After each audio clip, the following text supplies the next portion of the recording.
Hello everyone, welcome to my class. तो हम लोग तैयारी कर रहे हैं बिहार जीविका और EMRS अकाउंटेंट की। हम लोग कर रहे हैं थ्योरी क्लास। आज है हमारे अकाउंटिंग का क्लास 4। हम लोग 3 क्लासेस पहले कर चुके हैं और आगे की चीज़ें आज हम लोग यहाँ से कंटिन्यू करेंगे। तो पिछले क्लासेस में हमने देखा था, कहाँ तक पढ़ा था। आज हम लोग पढ़ेंगे GAAP principle, assumptions and concepts, उसके बारे में पढ़ेंगे। पिछले क्लासेस में हमने क्वालिटेटिव कैरेक्टरिस्टिक्स ऑफ अकाउंटिंग पढ़ा था, book keeping, accounting and accountancy पे डिफरेंस पढ़ा था। यदि आपने नहीं देखा है तो आप जाके देख लो। और फर्दर आज हम लोग पढ़ेंगे गैप प्रिंसिपल। तो अकाउंटिंग में सारे टर्मिनोलॉजी गैप प्रिंसिपल्स पे काम करते हैं। गैप, GAAP, गैप जिसका फुल फॉर्म होता है जनरली एक्सेप्टेड अकाउंटिंग प्रिंसिपल्स। तो हर चीज़ में हम लोग देखते हैं, जैसे कि आप इकोनॉमिक्स में भी देखते हैं, कुछ लॉज ऐसे नियम होते हैं जो कि हर जगह एक्सेप्टेबल, उनको हमें मान के चलना पड़ता है। उसी तरह अकाउंटेंसी में गैप प्रिंसिपल्स होते हैं, उनको हमें मान के आगे बढ़ना पड़ता है, तभी जाके हम लोग अकाउंटिंग एंट्रीज करते हैं उनको माइंड में रख के। तो गैप होता क्या है? Generally accepted accounting principle. Accounts जो है वो जब हम लोग उसका रिकॉर्डिंग करते हैं तो वो कुछ एजम्पशंस एंड कॉन्सेप्ट्स पे काम करता है, अकाउंटिंग प्रिंसिपल्स पे काम करता है। हम लोग उसी को कहते हैं गैप प्रिंसिपल्स। उसके अंदर क्या आता है? गैप के अंदर आता है हमारा 2 चीज़, एजम्पशंस एंड कॉन्सेप्ट्स। 2 तरह की चीज़ें होती है गैप में। तो एजम्पशंस आज हम लोग पढ़ेंगे। सबसे पहले पढ़ेंगे एजम्पशंस। अकाउंटिंग प्रिंसिपल्स एजम्पशंस पे काम करता है। एजम्पशंस क्या होता है? एजम्पशंस फिक्स होते हैं। हमारे 3 एजम्पशंस हैं जिस पे हमारा अकाउंटिंग काम करता है। द बेसिस अकाउंटिंग एजम्पशंस क्या क्या है? 3 है, going concerns, consistency and accrual. अब ये होता क्या है? एजम्पशंस मतलब अवधारणा होता है, ये हिंदी में उसको अवधारणा बोलते हैं। हमें कुछ अवधारणाओं को जब हम लोग अकाउंटिंग एंट्रीज करते हैं तो उनको माइंड में रखना पड़ता है, वो फिक्स हैं हमेशा। जैसे इकोनॉमिक्स में आपने पढ़ा होगा, कुछ रूल्स होते हैं, कुछ एजम्पशंस होते हैं जो हर कंडीशन में वैलिड होते हैं, वही है ये। तो एजम्पशंस के अंदर 3 चीज़ें आती है। Going concern. अब गोइंग कंसर्न होता क्या है? जैसे आप कोई बिजनेस स्टार्ट करते हो, अगर बिज़नेस स्टार्ट करते हो तो हम लोग उसको ये मान के चलते हैं कि वो बिज़नेस लंबे समय तक चलता रहेगा। जैसे आप कोई लोन ले रहे हो या फिर कुछ भी इस तरह की चीज़ें ले रहे हो, एक जो है आपका बिज़नेस या फर्म चलाने के लिए, तो हम लोग ऐसा क्या दिमाग में ऐसे रहता है कि पता नहीं कितने टाइम चलेगा, नहीं चलेगा, इस तरह की चीज़ें जो माइंड में चलती है। तो ऐसा चीज़ माइंड में चलने की वजह से इसका एक एजम्पशंस बना दिया गया है कि गोइंग कंसर्न मतलब हम लोग तब ये मान के चलते हैं कि जो अकाउंटिंग होता है, जो अकाउंटिंग के अंदर जो हम लोग बिजनेस शुरू करते हैं, वो बिजनेस लंबे समय तक चलेगा। गोइंग कंसर्न चलता रहेगा, वो कभी बंद नहीं हो सकता। आप रहो ना रहो, आपका बिजनेस चलता रहेगा, ऐसा कहा जाता है। तो क्या लिखा हुआ है देखो आप यहाँ पे, गोइंग कंसर्न के अंदर क्या लिखा हुआ है? लिखा हुआ है continue to carry out its operation indefinitely for a very long period। इसका मतलब क्या हुआ? गोइंग कंसर्न का मतलब ये जो लिखा है ये line, continue to carry out its operation indefinitely for a very long period, मतलब आप रहो या ना रहो, आपका बिजनेस चलता रहेगा, ऐसा मान के चला गया है अगर आप कोई बिजनेस स्टार्ट करते हो। दूसरा एजम्पशंस क्या है? कंसिस्टेंसी। कंसिस्टेंसी क्या होता है? कंसिस्टेंट रहना। किस चीज़ में कंसिस्टेंट रहना? जैसे अकाउंटेंसी के अंदर हम लोग जो भी रूल फॉलो करते हैं, जैसे हम जनरली ऐसे मान के चलिए, जैसे कि फिक्स्ड एसेट्स का डिप्रिशिएशन होता है, तो आप लोग पढ़े होंगे, उसमें भी 2 तरह का मेथड होता है, स्ट्रेट लाइन मेथड और एक दूसरा मेथड होता है। तो अगर आप जैसे उसमें अगर कोई भी एक मेथड आप स्टार्ट करते हो पहले ईयर में, तो आपको उसी मेथड के साथ आगे बढ़ना पड़ेगा। ये नहीं कि आप 2014 में जो है फिक्स एसेट मेथड से डेप्रिशिएशन कर दिए, अगले साल दूसरा मेथड ले लिए, ऐसा नहीं करना है। कंसिस्टेंसी का मतलब यही हुआ। प्रैक्टिसेस क्या लिखा है यहाँ, आप देखो खुद ही, practices once selected should be applied consistently.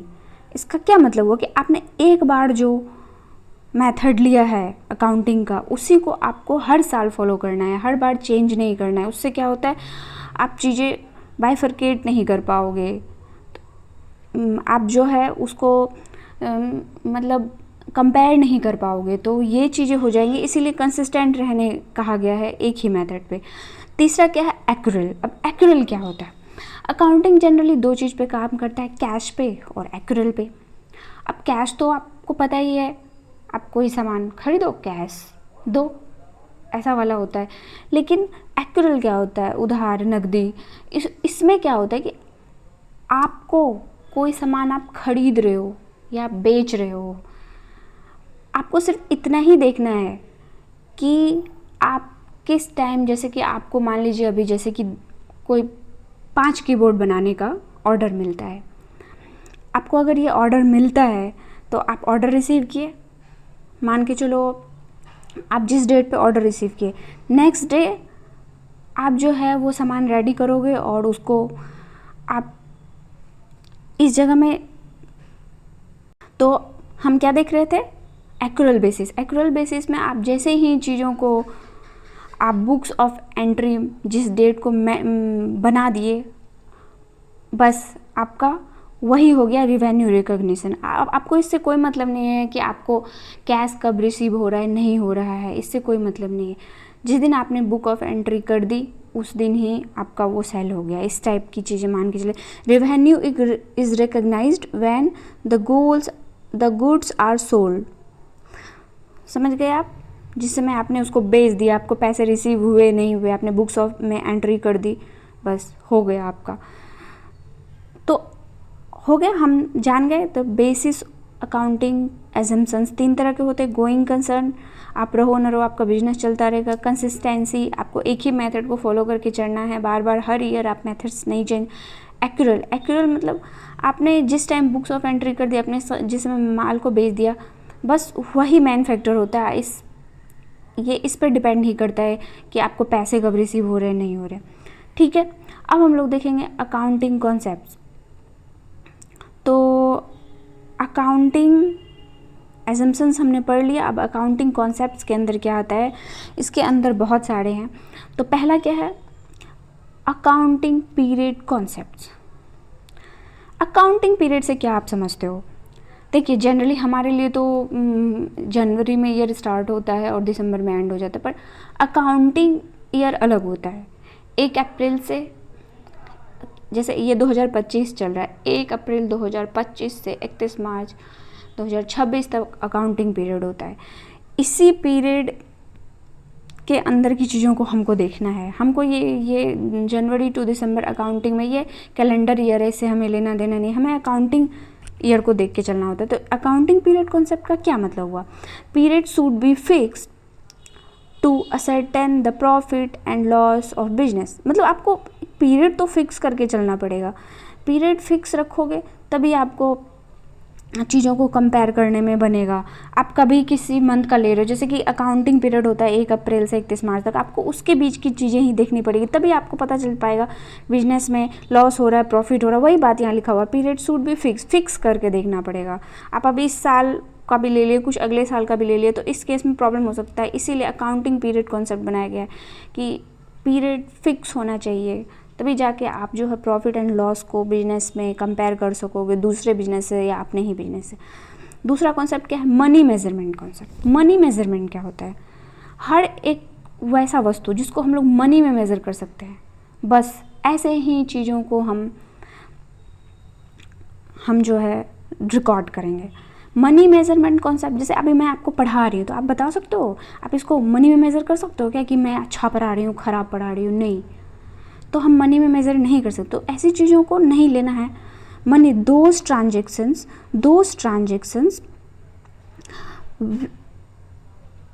Recorded which can be expressed in terms of money, यही लिखा है।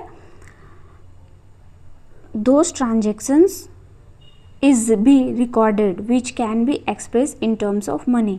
जिस चीज़ को मनी के टर्म में मेज़र किया जा सकता है हम उसी चीज़ों को रिकॉर्ड करेंगे, जिसको मनी में मेज़र नहीं किया जा सकता है उसको हम लोग नहीं रिकॉर्ड करेंगे। कॉस्ट कॉन्सेप्ट क्या होता है?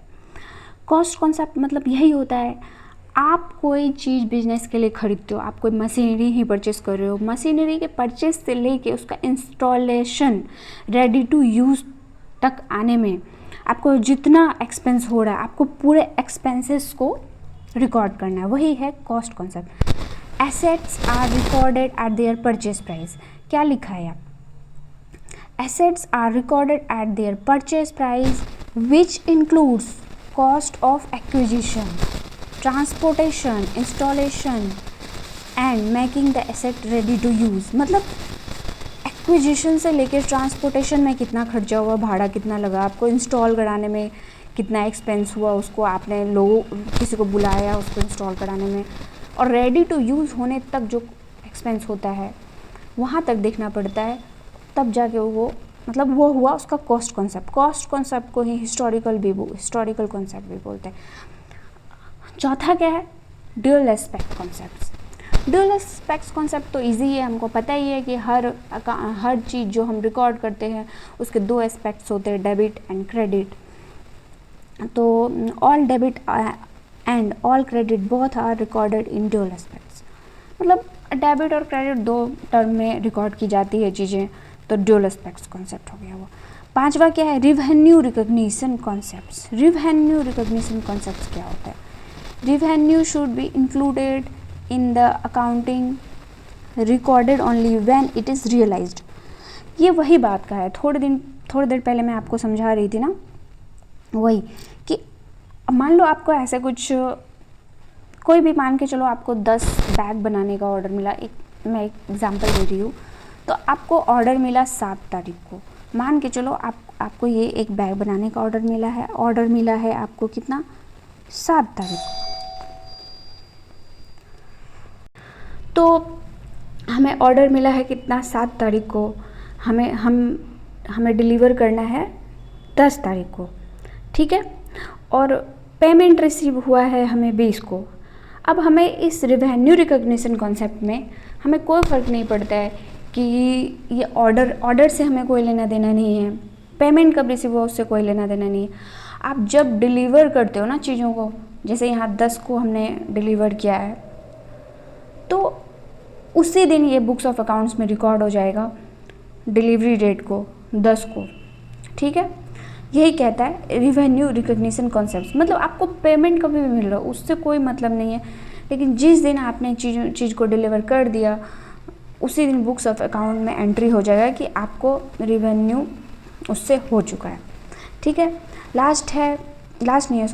6 नंबर है मैचिंग कॉन्सेप्ट। मैचिंग कॉन्सेप्ट्स क्या होते हैं? मैचिंग का मतलब क्या होता है? Same years income and expenses should be matched to ascertain the profit और लॉस। अब हमें जिस ईयर में हम लोग कोई प्रोडक्ट खरीदते हैं उसी ईयर में जो चीज़ें हम बेचते हैं हम उन्हीं को कंपेयर करेंगे, नेक्स्ट ईयर या पिछले ईयर का कंपेयर नहीं। मान के चलो आप ऐसे कुछ 10 पेन खरीदते हो और 10 में से आपने 8 सेल किया, ठीक है। मान लो 10 पेन आप 10 रुपये के हिसाब से खरीदते हो, 100 रुपये में ख़रीदा, आपने 8 पेन बेचा 11 रुपये के हिसाब से, 88 रुपये हुआ। तो आप ऐसा नहीं बोल सकते हो कि आपको 12 रुपये का लॉस हो गया, क्योंकि बाकी 2 जो पेन है आपने उसको अभी तक सेल नहीं किया है। उसको सेल करने के बाद वैसे भी आप यहाँ देख रहे हो प्रॉफिट है, तो वहाँ ऐसे मैच किया जाता है चीज़ों को। यही कहता है matching concept. Same years income and expenses should be matched to ascertain the profit and loss. All revenue earn and expenses incurred to earn revenue should be matched in same accounting period.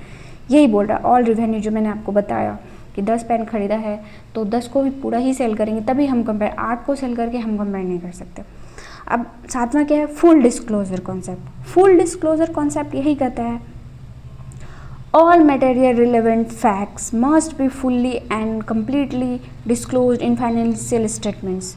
मतलब आप accounting में जो भी किए, जितने भी आपके facts हैं, जो भी मटेरियल रिलेवेंट फैक्ट्स, आप सबको डिस्क्लोज करो ताकि उसको समझना आसान हो।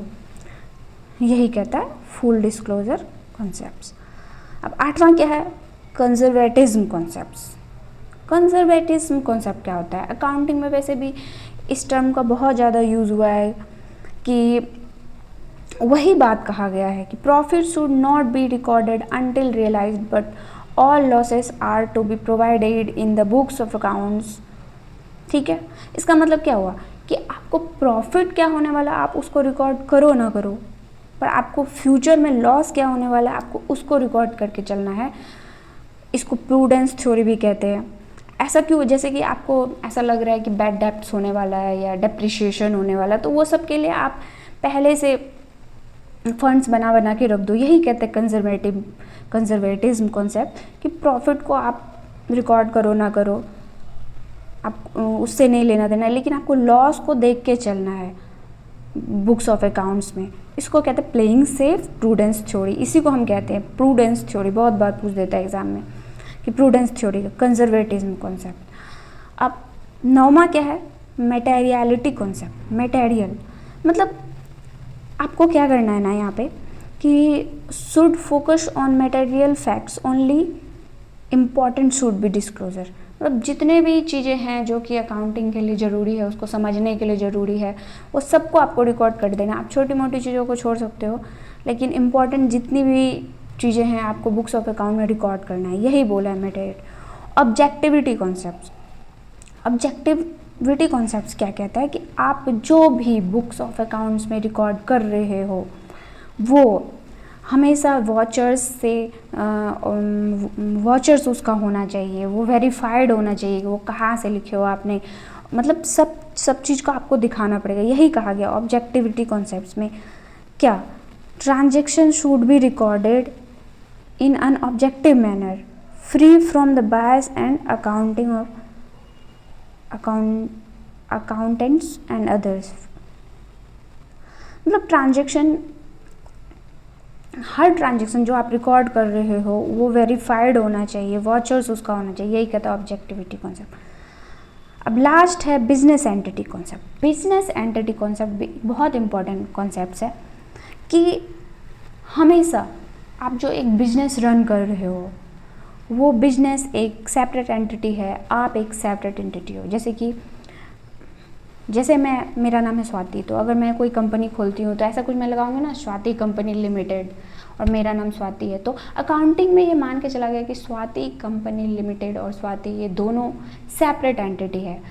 मैं जो पैसे बिजनेस में लगा रही हूँ वो मेरे लिए लायबिलिटी है जो लिमिटेड है। एक बात और है इसमें, जैसे कि पार्टनरशिप फर्म होता है, नॉन प्रॉफिट ऑर्गेनाइजेशन होता है, उन सब में अनलिमिटेड लायबिलिटी होती है। वो सब बिजनेस एंटिटी कॉन्सेप्ट उसमें एप्लीकेबल नहीं होता है, लेकिन जब हमारा सेल्फ बिजनेस होता है वहाँ ये एप्लीकेबल होता है कि बिजनेस एक अलग है सेपरेट, और वो जो बिजनेस चला रहा है वो पर्सन अलग, दोनों सेपरेट एंटिटी है। मैं एक बिजनेस एक आर्टिफिशियल पर्सन है और मैं एक नेचुरल पर्सन हूँ, इतना ही अंतर है।